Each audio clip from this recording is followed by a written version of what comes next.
Hey guys, and welcome to another episode of the Reborn Football Podcast. I'm Tans, and I'm here with, Fuego. and this is episode 20, and this is coincidentally the last episode of the 23-24 football season. So, just before we get into anything, we're going to have a little break of about a month or so before the football season gets back up again, just to sort out some things and come back better and stronger for the new season. So as usual, we're gonna get into the verse of the episode. So I'm gonna let Fuego take it away. Yep, so the verse of the episode today, or verses of the episode today, are 2 Peter 2, verses 20 to 22. So it says, "And when people escape from the wickedness of the world by knowing our Lord and Savior Jesus Christ, and then get tangled up and enslaved by sin again, they are worse off than before. It would have been better if they had never known the way to righteousness than to know it and then reject the command they were given to live a holy life. They proved the truth of this proverb: a dog returns to its vomit, and another says, a washed pig returns to the mud." So this is a verse that I was reading a week or two ago, and it's a verse of conviction, of warning, kind of like a father's discipline. Like obviously God is our father, and while there's a lot of encouragement, a lot of joy, a lot of uplifting that can come from the Bible, there's also a lot of discipline that can come from the Bible, and this is one of them. This is one that is specifically targeted at us believers. Us becoming believers. Obviously we are not perfect, we still make mistakes, but we shouldn't. I think the aim of these few verses, that we shouldn't get to a point where we are returning to the state that we were in before we were saved, before we came to Christ. We should be working, we shouldn't be complacent, we should remain in prayer, remain in the word. And even on a more vulnerable vibe, it's not the easiest, especially in this our younger age of being in our late teens slash early 20s. Can be really easy to get distracted with life, with work, with college, with relationships, with friendships, all these type of different things. So I know that while I read my Bible a lot. For recently, praying hasn't been a strong point of my faith. So it's something that I don't want to go back to. And when you don't pray, for me, in my experience, when you don't pray, that's when the devil can come and attack you in many different ways. So I think another thing we can take from it is not to be complacent in our faith, but to remain strong, remain in prayer, remain in the word. And you shouldn't have to go back to your old ways. Yeah, I agree with that. I'd say, like, you've kind of touched on that point of being strong in reading the word, being strong in the place of prayer. And those things kind of strengthen us and build us up, which means that when the devil does come to tempt us, then it's more difficult for him to get us to pry us away from the way of life that we have adopted now that we are in Christ. So that's that whole thing of the dog returning to its vomit, or a washed pig returning to the mud. If the pig understands that they've been washed, they're clean, they no longer have to live as a dirty, filthy thing or person, then they know that there are certain measures they need to take to make sure that they don't get muddy again. And it's a similar thing in our Christian race, that we're saved by God's grace. Jesus has given us salvation by dying on the cross for us. We know what it took for him to do that. We understand the concept of that, and we know that, okay, I've given you this gift. All you need to do to keep this gift is do X, Y, and Z, all the things that we see in the Bible. And when we do those things, then we are not like the dog or the pig that goes right back to the place that it came from. So I think that's the idea. We stay in the word, we stay in prayer, we continue to live the way that we have been called to live. It means that we won't go back, basically. Yeah, I'd have to echo that sentiment there, and even on a more kind of like, something that anyone can understand. I mean, you know, growing up as a child, um, even at home or at school, you get in more trouble, or you get shouted at more, or you get disciplined further when it's something that you've already been told not to do, or you've already been corrected for it before, or you stopped doing it and then for some reason you started doing it again. Those are more, severe punishments, more severe discipline that happens to you when you're a child. So you can apply that logic to your Christian journey, where, like, it's not God will not always discipline you. Like, God kind of lets you find out, lets you learn in different ways sometimes. But just your state of being, knowing what God had done for us on the cross, knowing that He can take you away from any sin, knowing that you're free from sin, and still still choosing to be under the chains of sin is a worse place to be, in my opinion, and I mean in the Bible's opinion, that in than not even knowing the word at all, because you can't. It's like, what it is. It's like plausible deniability. It's like plausible deniability. I don't think it's an exact analogy, because, like, I mean, it's not good for people to not know Jesus completely either, but that's kind of the way you should look at it. Like, now that the word of God, His gospel, His what He done for us on the cross, being free from sin. Now that that, you have no more plausible deniability. Yeah, that's very, very true. It's a gift. It's a gift to know. Just even the knowledge of Jesus Christ is a gift in itself, because some people don't know about Jesus, or some people have been told about Jesus, but they don't know, like, they don't understand. Yeah. And when you grasp that understanding, you understand what He did, you understand the gravity of what He did, and you accept it. That's one of the best things that can ever happen to you. So, to now lose that, you're definitely worse off than somebody who never knew it in the first place. Yeah. Yeah. So that just to wrap up on that, just don't be complacent. This is a message to us as much as you guys. Again, we always reiterate that we're not speaking from a place of superiority. This is for all of us to try and improve and be better in our faith every single day. Yeah.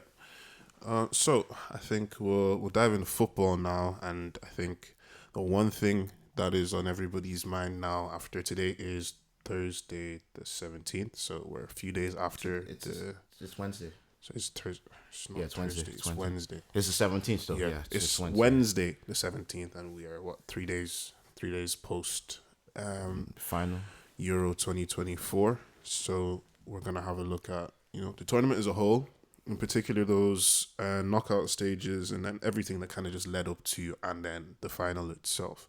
So, I mean, I'll let you start. I mean, obviously we've done our fair share of episodes. I think this is like our fourth episode over the past month, which is a bit more than what we've been doing in 2024. Obviously, we decided to just lock in, especially college, to get some good content out for the Euros. Watching I was quite busy the first kind of like especially the first couple rounds of the group stages, but last round of the group stages, last 16, quarterfinals, semifinals, final, I was watching a lot more of the games. And, a lot of the big discourse is, again, that it's not as interesting. I think we did touch on this in the previous episode about how, tactics and stuff have kind of not made the game as fun, maybe in a lot of people's eyes, as they used to. So that was a big point of discussion during this tournament. A lot of teams did not perform to high standards. France and England, most noticeably, even though they both went deep in the tournament. France getting to the semi-finals, England getting to the final, both being beaten by Spain. And I mean, a lot of forwards also didn't turn up. Lukaku wasn't good, Ronaldo wasn't good, Mbappe wasn't good. Kane, even despite his 3 goals, was not good. So I mean, coming off the end of, these players have played a lot of football since COVID. They had to COVID, they had to have their normal season squashed in because what's it called? I think the season directly after COVID started in like September, and then they had the Euros and Copa America in 2021, and then they had the World Cup in the summer of 2020. In the winter of 2022, and then they still had to squeeze in a normal season in between August and May, and then they still had the Euros and the Copa again this summer. So I mean, these players are playing a lot of football, and I think it's understandable that a lot of them were just not quite at the races. I mean, you don't know what injuries these players are carrying. It's very common that those in the game will tell you that it's maybe only like the first few games of the season where players are actually 100%. So that could be a big factor as well in kind of like the entertainment not really being there from a lot of the big teams. I think overall, I would agree with the whole thing of, games just not being as entertaining. France definitely were very underwhelming despite getting to those semifinals. I mean, their quarterfinal was a 0-0 draw after extra time that they won 5-3 on penalties. Even Portugal weren't good either. Portugal were not convincing. Belgium were not good. Belgium were not convincing. The Netherlands didn't set the world alight either. I think they turned up last maybe 30 minutes of their match against. Let me just make sure that I'm not. It was their quarterfinal. Turkey. Yeah. They turned up against Turkey, but other than that, I think they were slow to start the tournament as well. They played okay. Finished third, Netherlands finished third in their group. But that was because of the whole thing of Austria flipping, Poland flipping France and drawing in that last game, and then Austria flipping them. Yeah, because Austria scored, then they scored, then Austria scored, and it was just. Yeah, there were some very interesting kind of like group finishes. I think Belgium's group was taken by. Oh yeah, I remember. I believe it was even all Romania. The 4 points. They all had 4 points. They all finished on 4 points. Ukraine went out on 4 points. Meanwhile, was it Slovenia or Slovakia? Slovakia. Qualified on 3 points as a best third place team. So Slovenia qualified on 3 points. Slovakia was in that group. Okay. Yeah, Slovakia was in Belgium's group. Yeah. Slovakia beat Belgium first game. Yes. Yeah, they did. Slovakia beat Belgium first game. But to be honest with you, I can't really say that Belgium didn't try. They were underwhelming in their group. They were underwhelming in their play. I mean, Belgium's golden generation it's gone, isn't it? I can't even say they underperformed as such. I didn't expect them to beat France. And to be fair, they did hold France out for a considerable amount of time as well. I mean, you could say that, they probably should have topped their group, but I mean, this isn't a Belgium team that we were really expecting to do anything at this Euros. I guess they're just kind of in a transition period now. Probably waiting for another golden generation. Same with Croatia, actually. I mean, their time looks like it's up. They got grouped. I remember that dagger from Italy. I think it was like the 95th minute or something like that in the group stages. Italy were defending champions. Italy are in a. They didn't look like it. Italy are in a. What's the word? Italy are in an epidemic. What's it called? A recession, bro. In football wise, like if you look at the Italy team, apart from the goalkeeper, Donnarumma, there's not one star, like superstar, in that Italy team. There are players that are like okay. Like I've seen the likes of Chiesa and Pellegrini. I watched them play the 21s Euros maybe 4 or 5 years ago, and they were bright. Like they were like 3 or 4 years younger, but they were bright. They were about it. Now, not so much. Yeah, they could have used I think Udogi from Tottenham was injured. Could have used him. But I mean, like they just, Italy, I wasn't expecting much from Italy. They lost a good bit of their old guard. Chiellini and Bonucci, not there anymore. Those two were a big part of them winning the last Euros. Switzerland, they were unlucky to go out against England.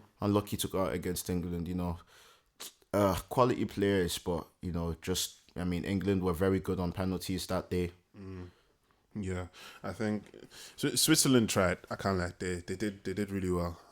For those who are not from Nigerian, is it African, maybe Nigerian background. When I say they tried, I mean they did well. Not that they just tried. Yeah. Yeah, but yeah, no, it was unfortunate to see them go out against England there because I can't necessarily say either of the two deserved it more than the other. At the end of the day, England, England have just been England for the whole tournament. It does not make sense how they got to that final. They were poor. They got to the final because they were on the easy side of the draw. They got lucky.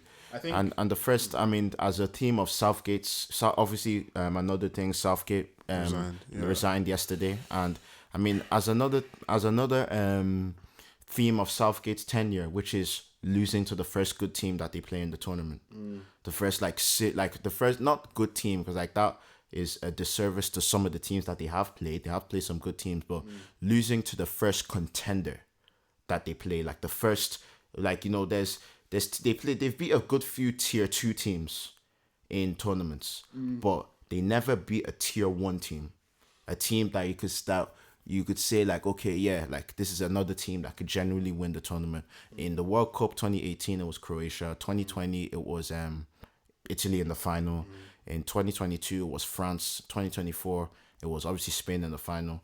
Out of all those ones, 2022 was when I felt they had the best team in terms of like they had a good amount of talent and they had a good amount of balance as well. I felt they were unlucky to lose to France. That was the one game out of all the times they've been eliminated where I actually felt they were unlucky. They didn't deserve to lose. You know, I mean, what can you do when your all-time top scorer sends his penalty to the moon in the 85th minute? What can you do? You know, but yeah, I mean, we talk about Spain now. I mean, yeah, I mean, Spain had this. I think they had the formula to win. People probably looked at it and were like, you know, Nico Williams and Lamine Yamal on either wing is a very good wing duo, pairing. I love a wing pairing. I won't lie, I wasn't too big on Spain, but I feel like having that level of pace and dynamism was really a game changer for them. And it's something that Spain kind of, I'll go and say that they've kind of lacked that in the last maybe 5 to 7 years. Yeah, wingers that can do both. Yeah, if that makes sense. Yeah, and I mean they combined for the first goal in the final.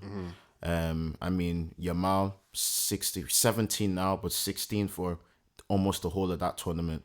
Young Player of the Year. Some people were even saying he should have won. Sorry, Young Player of the tournament. Yeah. Some people were even saying he should have won Player of the tournament. He should have. You know, also called they're saying that, you know, he might finish top 10 Ballon d'Or. Like, that's a stretch. I don't know. Like, you know, if he scored a match winner, maybe. I mean, these major tournaments do have a huge effect. Yeah. You know, like they do have a huge effect. So I mean, top 10 wouldn't even be like anything crazy going off what's happened in history.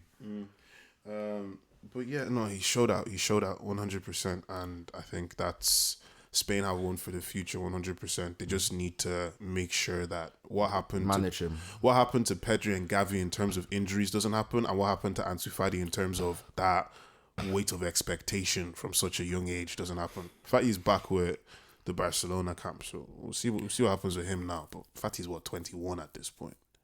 It's been a while.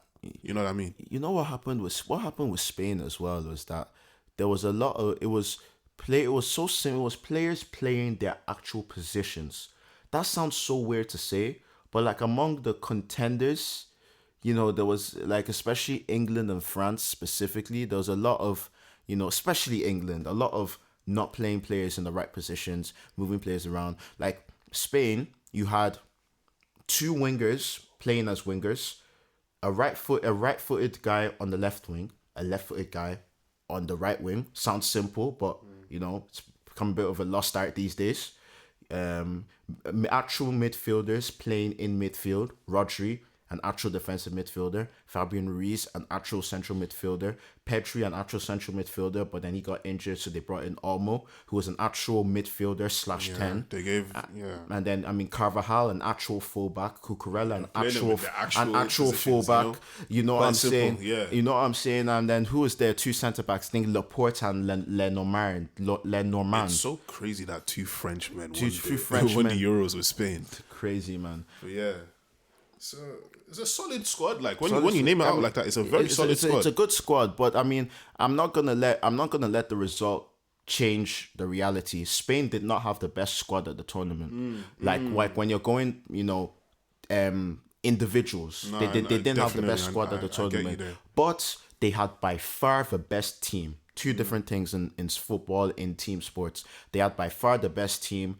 Tactically, they worked together. And I mean, Spain, don't get me wrong, Spain, I'm not surprised that Spain were able to put together a good team that, cohesive team that could pass the ball well, etc., etc. I didn't say that Spain couldn't do that. My thing with Spain is that would they have the killer instinct? And I mean, they did. I think the big difference was definitely the two wingers, Yamal and Williams. Although one thing I will say is that obviously they were forced to make the change in terms of Pedri and Dani Olmo. That sparked life in that attack. Like it's probably less. Olmo did really. Olmo was. I think a lot of people were saying Olmo should have won player of the tournament. He did. Like I know he's a good player, right? We have seen Dani Olmo in the past. We know what he's about, but he really he showed out.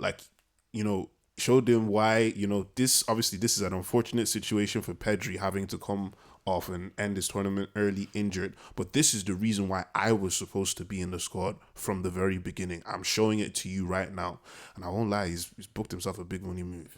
Well, it's not even a big money move because he has a very cheap release clause apparently. I'm hearing that, but yeah, obviously he won the Golden Boot as well, which is. And I mean the thing is with Spain is that they've always been so cohesive. Even the years that they weren't winning anything, they were always cohesive. It wasn't because they weren't playing football. It was just because they lacked a bit of killer instinct, a bit of finishing.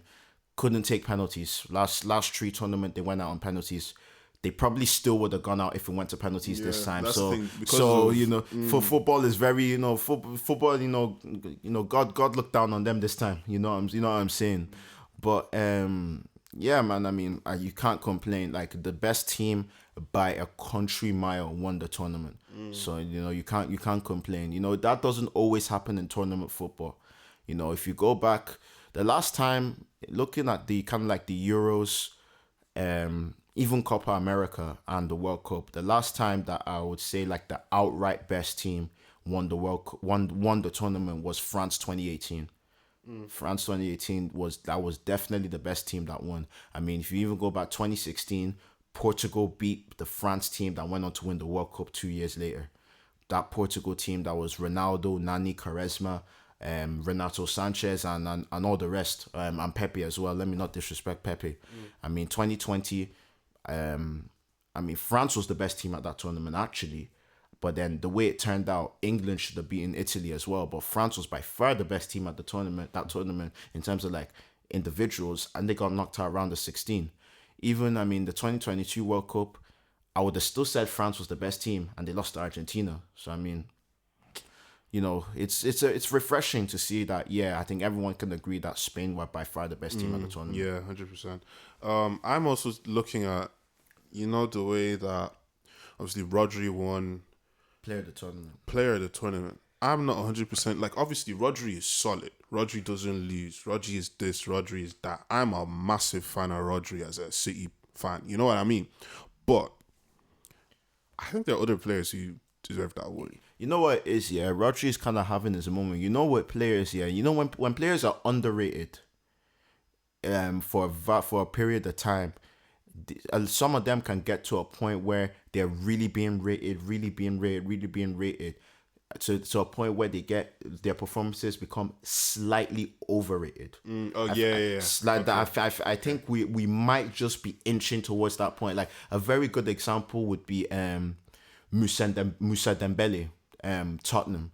Like don't get me wrong, he was he was a baller, like, but people are talking about, you sometimes occasionally hear people talking about, oh yeah, one of the best midfielders in Premier League history. Let's reel it in, guys. Yeah, no, let's reel it in. But you know. The one thing that kind of concerns me now about this, now obviously, if this is about Ballon d'Or in particular. Obviously, Vinny didn't actually get to play semi-final for Brazil in the Copa because was it the semi-final? I thought that was the quarter. I think they got knocked out the quarters. Uruguay. Who did Uruguay play in the semi-final? Colombia. Okay, yeah. So it was quarterfinal then. Yeah. So he was suspended for that game. So he didn't even play. He just played the 3 group stage games. Yeah. So obviously, underwhelming performance for Brazil. Underwhelming performance for him individually. And obviously, he was tipped to win the Ballon d'Or if Brazil did well.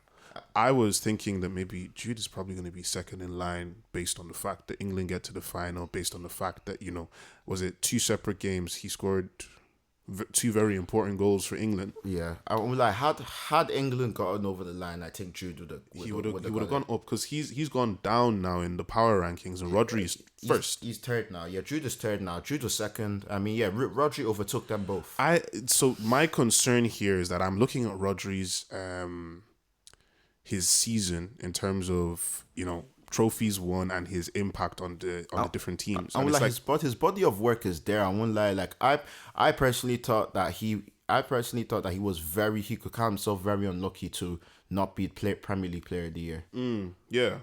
But then, we had a consistent attacker. When a consistent attacker is doing that type of thing. I was literally having this conversation with people the other day. Like, I remember, they were trying to start some conversation that because Carvajal has won all the trophies, that he should win the Ballon d'Or. He's four. I mean, and that's good. Let's keep it at 4. Let's be real. Like, let's be frank. Let's be Lampard. When Van Dijk didn't win Ballon d'Or, is it Carvajal that we want to give Ballon d'Ors to? No offense. I know what you mean. No offense. Like, you know what I'm saying? Like, even if you go back to the last defender to win Ballon d'Or, it was Cannavaro 2006 because Italy won the World Cup, right? Okay, cool. That's just because there was no standout attacker in the Italy team. Like, I think Totti was there and stuff, but standout. If there was a standout attacker in the Italy team that scored, let's say he scored 25 goals in Serie A and scored 5 goals at the World Cup, that standout attacker would have 100% won the Ballon d'Or. So, I mean, attackers, whether it's fair or not is a different discussion, but I mean, the truth of the game is that, better offense beats better defense, and that's the truth in most team sports. Yeah. 100%. So I mean, attack is always going to be valued more than defense. So I can't see. Yeah, I get where you're coming from with that with Rodri. Because obviously he's got Prem, Club World this season. Oh yeah, because people will have this recency bias of you won Champions League last year, Super Cup, it's Prem, Club World Cup, Super Cup, and Euros. That is an impressive catalogue for one season, but I don't think it's enough to win a Ballon d'Or. Obviously he won. I think he won Super Cup Player of the Match. He won Man of the Match in the Super Cup. I think he's won Man of the Match Super Cup final. What was it that he won? He won Player of the Tournament Club World Cup. I don't know how that's even possible because he barely played the tournament.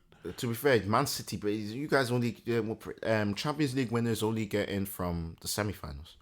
No, it's not even semi-finals because we played. Wait, they changed it up, innit? I think we played 3 games. I think they had the quarterfinal this time. Yeah. Oh yeah. I remember. Yeah. But my thing is, look, I'm all for Rodri winning the Ballon d'Or, but this year, I think it's either Vinicius or Jude. It doesn't really make sense to me that Rodri would win the Ballon d'Or. Yeah, and I mean, even Mbappe let himself. I don't want to say that, but Mbappe didn't have the tournament he would have wanted to have. I mean, had Mbappe been able to light up the Euros, he would have probably made a late run for the Ballon d'Or as well. Because he's now behind Kroos, Carvajal, and I'm kind of happy Germany didn't win the Euros, because that Kroos agenda I wouldn't have liked that. no, he would've won. Like that Kroos agenda, definitely would've won. because the thing is, right, I was looking at the start of the tournament. Yeah, I was looking at the way they were talking about Kroos as if he was Germany's best player. Like, don't get me wrong, yeah, Kroos definitely went out still as a top class player, but like that Kroos win the Ballon d'Or would have been more narrative than him actually being worthy of the Ballon d'Or. That kind of would have been slightly like Luka Modric's Ballon d'Or. Not to say he didn't deserve Modric it. was more worthy though. It was just that I felt that Ronaldo should have won it that year. But I mean, Yeah. I think one person that I'm seeing here he's fifth, Lautaro Martinez. That's so random. I don't even think it's random, right? Because he won what? He won Serie A and he won Coppa. League Cup. No, he won. Oh, he won the Italy Cup as well. Yeah, so he Coppa won. Italia as well. He won League, Cup, Continental Cup, top scorer in all three competitions. Okay, you know what it is, yeah. My bad. It's his reputation. My thing, it's his reputation. Yeah, because he kind of showed. Because every time I watched maybe 2 or 3 of Argentina's games in that Copa America. Every single time Lautaro Martinez scores the winner, I'm like, what is this guy on? Because he didn't even start that first game against Canada. He came on 5 minutes. Yeah, scored a goal. I was like, what is going on here? The guy is a striker. Like it shocked me so much watching that Copa America. I won't lie. Yeah, I remember the penalty shootout between Inter and Atletico. He didn't cover himself in glory at all. That penalty was insane. Like, he tried to smash that to the moon. It's funny because I felt Inter were a better team than Atletico. They should have won. Inter should have gone far, bro. Inter should have got minimum semi-finals of the Champions League.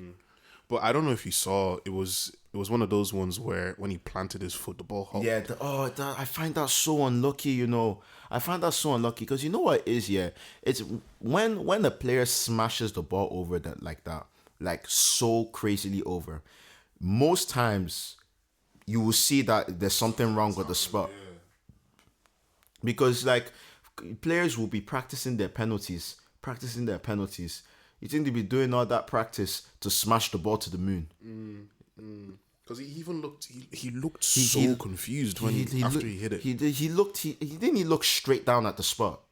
I don't remember if it wasn't. You know the way that somebody will look that, oh, I've missed the penalty. He didn't even look like that. He was like, what's going on here?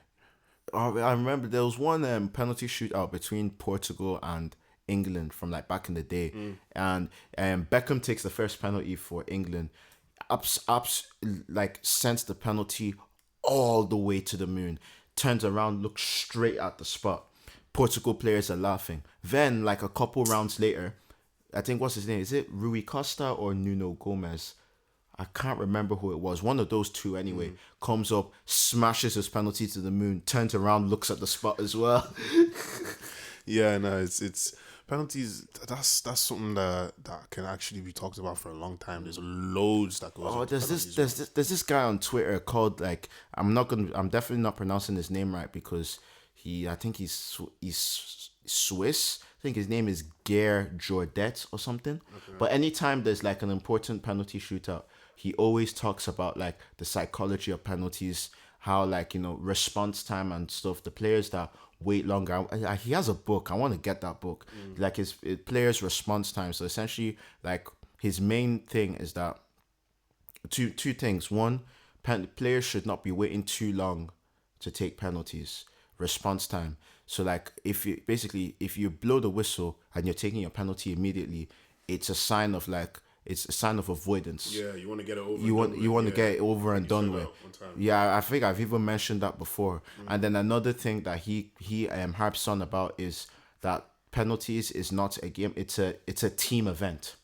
So when England won the penalty shootout, right, he brought out a few things that he noticed, and one thing that he noticed was that each England penalty taker was nominated a buddy, so that when they finished taking their penalty, they would come back. Like that buddy would walk up. So like even before they already get back to the team, would walk up and come and greet them, congratulate them. Obviously, England scored all their penalties, but naturally you could assume that it's also if they missed a penalty, just to like. And he compared it with when they lost the Euros final in 2021, and you see out of the three guys that missed, Saka got comforted because his was the losing penalty, but Rashford and Sancho walked all the way back to the halfway line, all by themselves. He said like that kind of creates a us versus them. Like you're on your own taking the penalty, and the team is all the way over there, kind of like a us versus them. So yeah, penalties. Penalties is a really I'd love to go into depth one day on the episode on penalties. I've learned so much since that Euros final. Since that Euros final, I just started seeing so much like penalty like theory on my Twitter. There's even one guy, I don't know if you know him, called AFC James. Yeah, he's doing his I think he studies sports psychology or something, and he's doing or has done his thesis on the penalties and like response time and all this stuff there. That would be an interesting one to actually read, you know.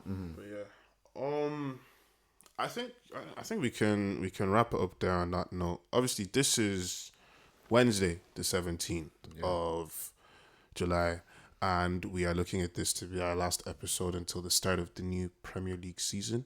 So we'll be taking, as Tans mentioned earlier, a little break to try iron some details out about next season, hopefully to bring you guys better content, you know, better quality content. Of course, the quality is the most important thing. But thank you so much for listening once again.